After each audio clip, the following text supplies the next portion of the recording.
Hi, this is STEMDIR podcast where we explore ways to consistently innovate using open source technologies and workflows. Your hosts today are Cam and Cliff. How are you, Cliff? Hey, pretty well, Kim. How are you doing? Very good.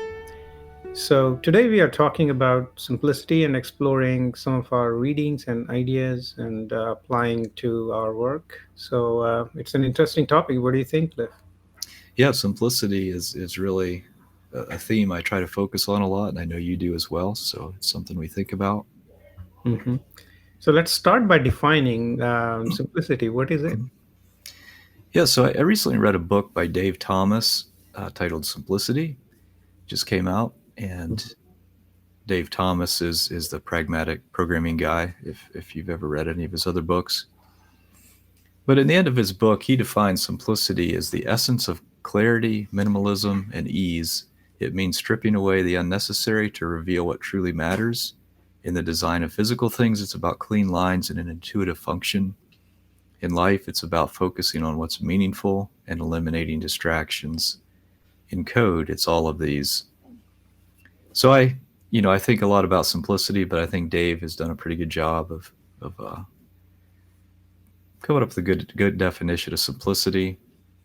hmm One of the things I look for when I try to simplify things is, does this make something better for someone else, or even myself at times if it's just for me. So I think simplification is closely tied to improvement. So just some ideas.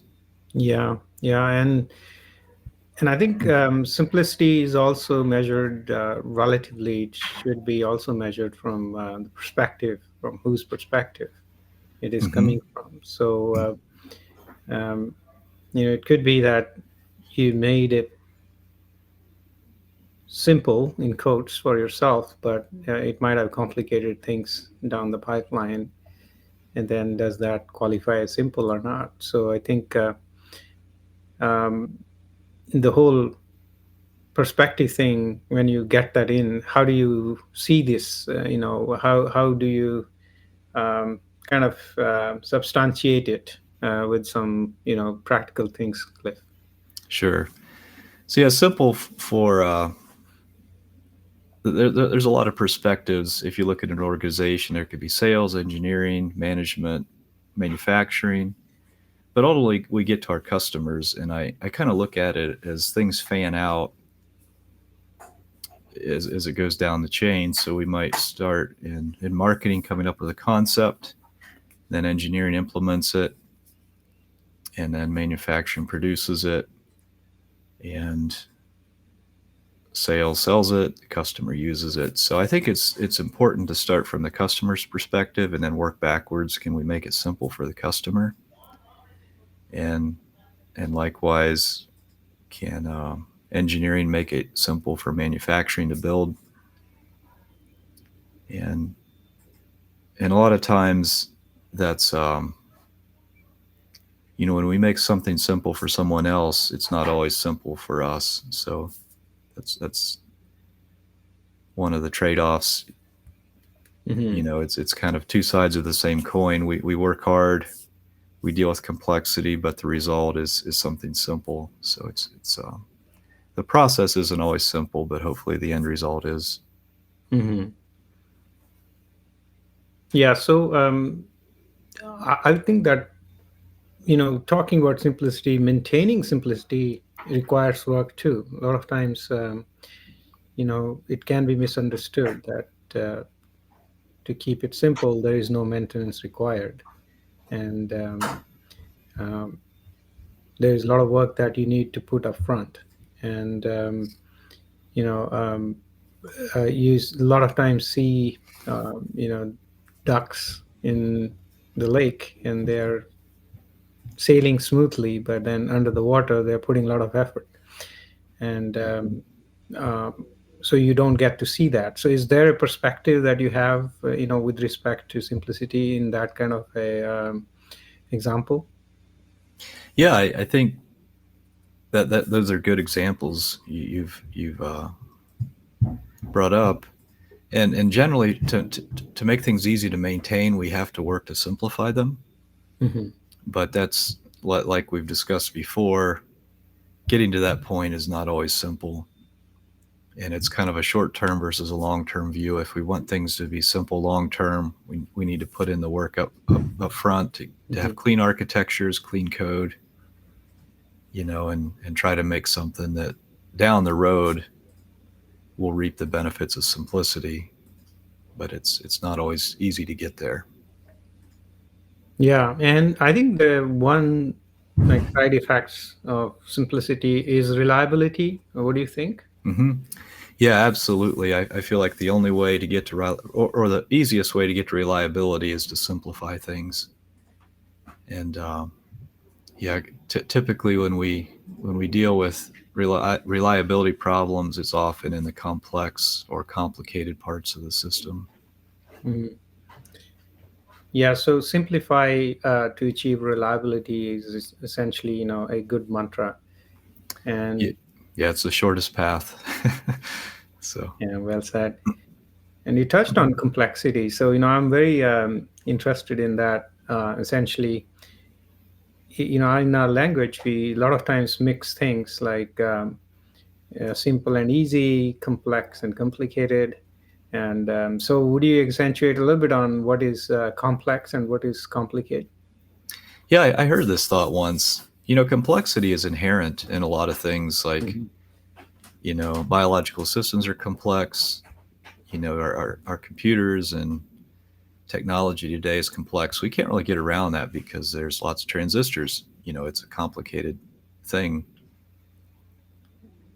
So complexity is sometimes more of an inherent thing, but as humans, we often complicate things much more than they need to be. So I kind of look at complexity as inherent and complicated as more of our doing as humans, and maybe that's not 100%, but it's kind of a way to differentiate it in my mind. Mhm. Yeah, so it's like you could do something about complicatedness, but not much about complexity at times. Hmm. And so essentially, we should pay attention towards whether the question would be, no, oh, this is complex, but the question should be, is it complicated? Yes, And if the answer is yes, then we have work to do. yes, and maybe we can look at it as simple, maybe the opposite of complicated, Yeah, versus complexity. So yeah, that's a good thought. yeah. I mean, in the similar vein, we as humans tend to take diving catches, so to speak, or we want to address the most difficult problems. And so, what's your take on that? Intention most of the time, does it result in uh, complexity being solved, or does it make things complicated? Yeah, that's there's a lot of ways to think about that, but I think developers, especially as we become experienced, we like to do hard things. We like to exercise our skills, and sometimes we may be distracted by doing something that we think is neat or fun versus what really needs done. Yeah. Speaking to myself first.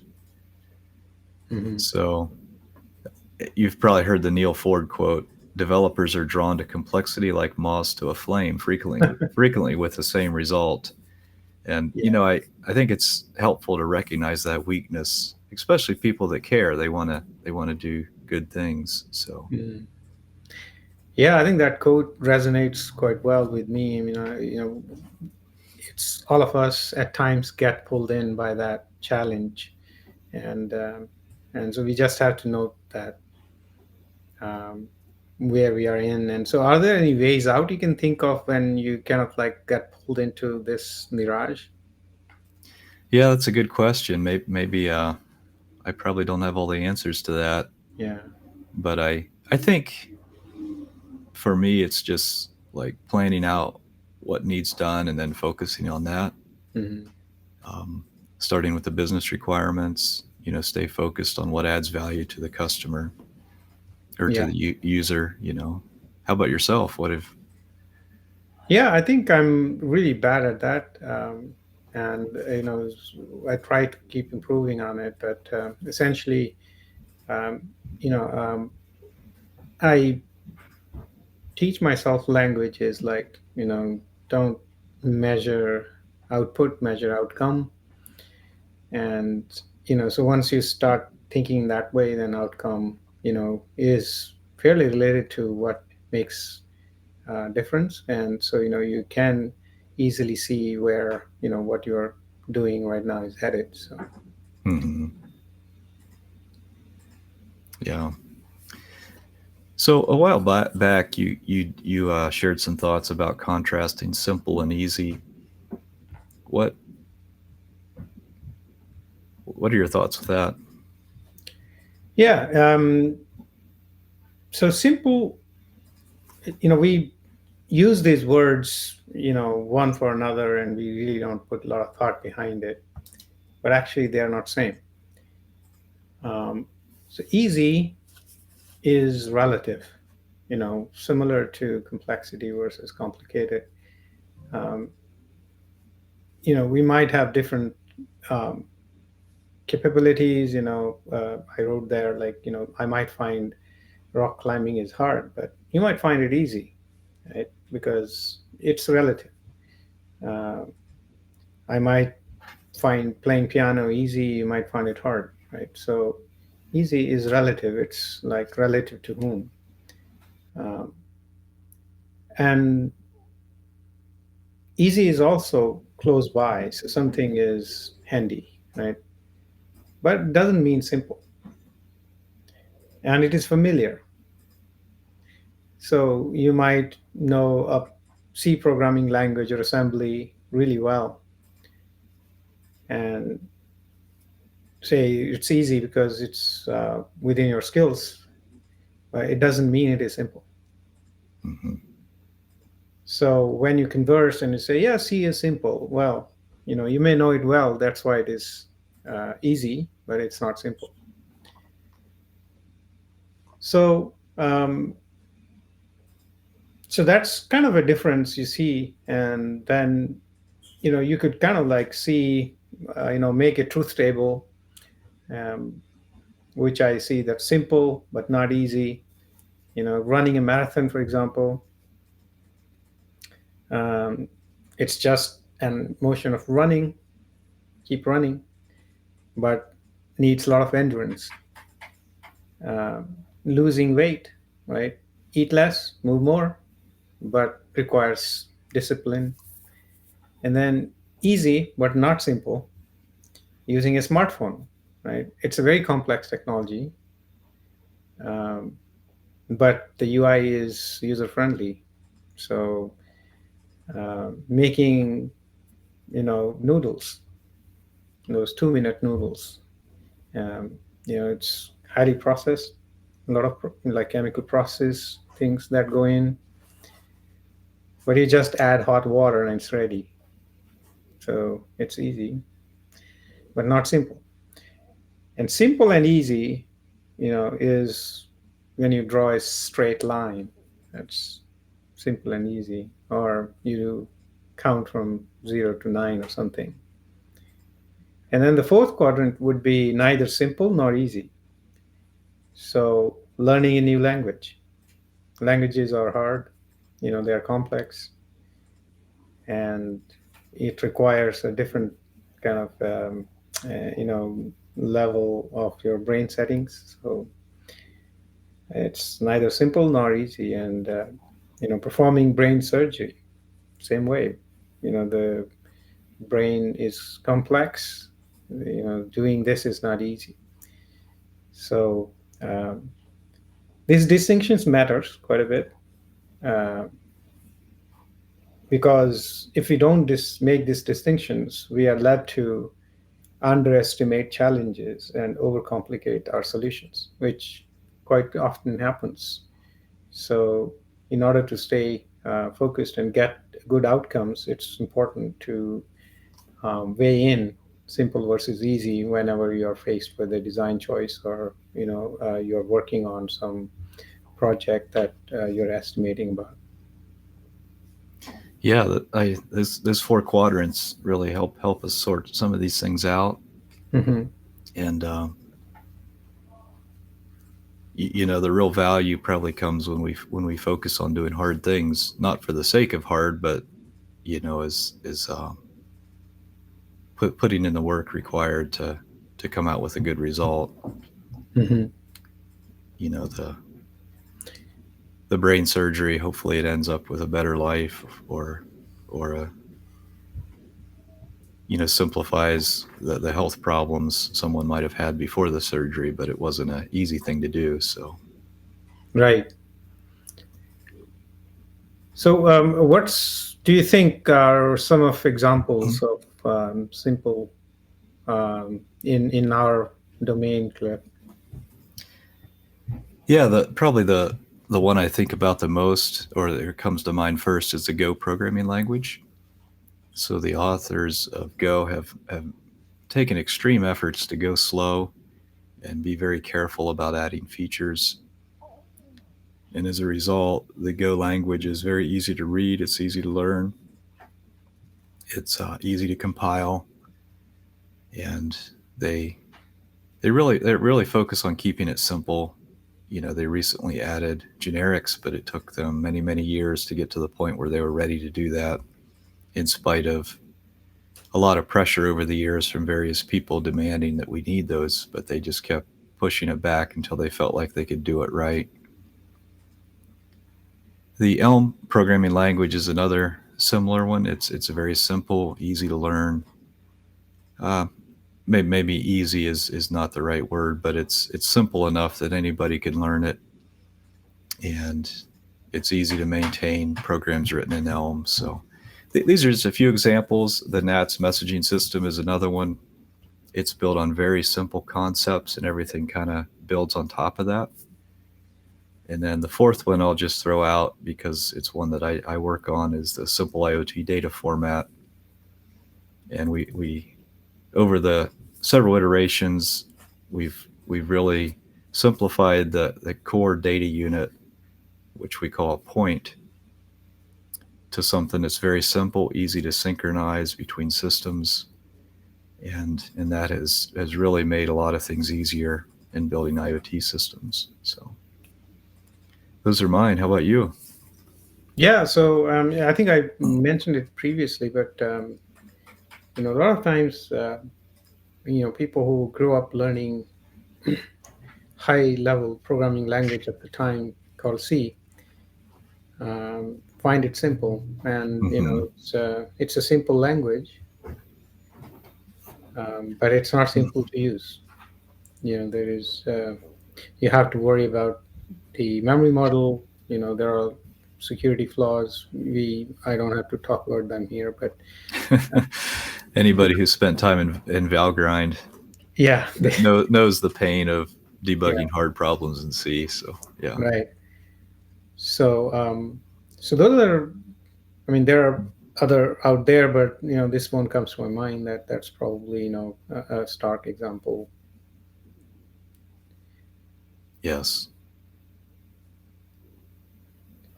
So, how do you imbibe simple in your day to day life? So, a few tricks or tips.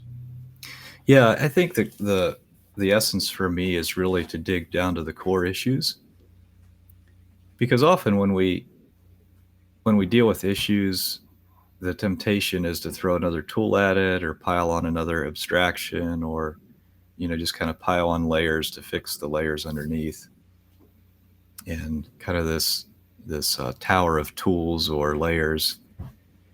But that really just leads to complications.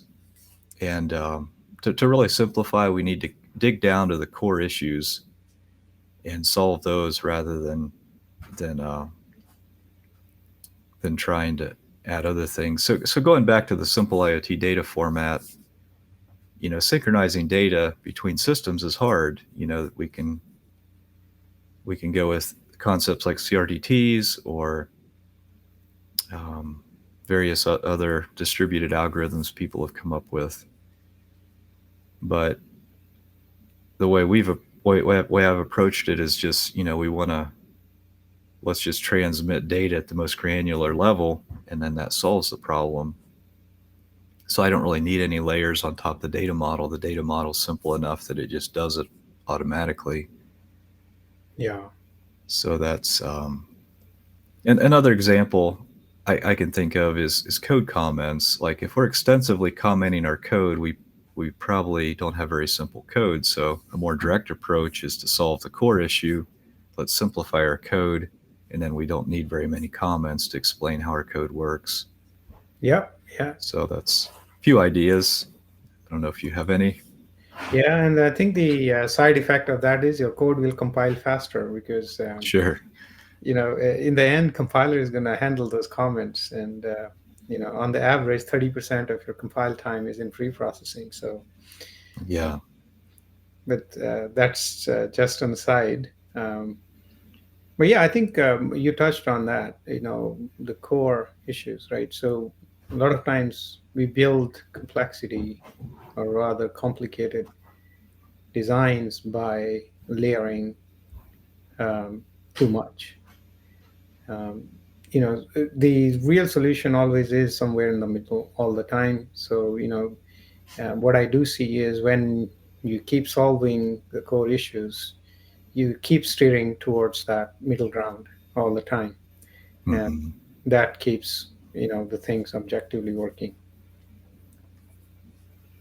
Yeah, one test is, are things getting simpler over time or more complicated? Because if we really approach it with this mindset, we can actually simplify things over time. We'll see patterns, we'll see ways, after with some experience, we'll see patterns that we can use. So, Mhm.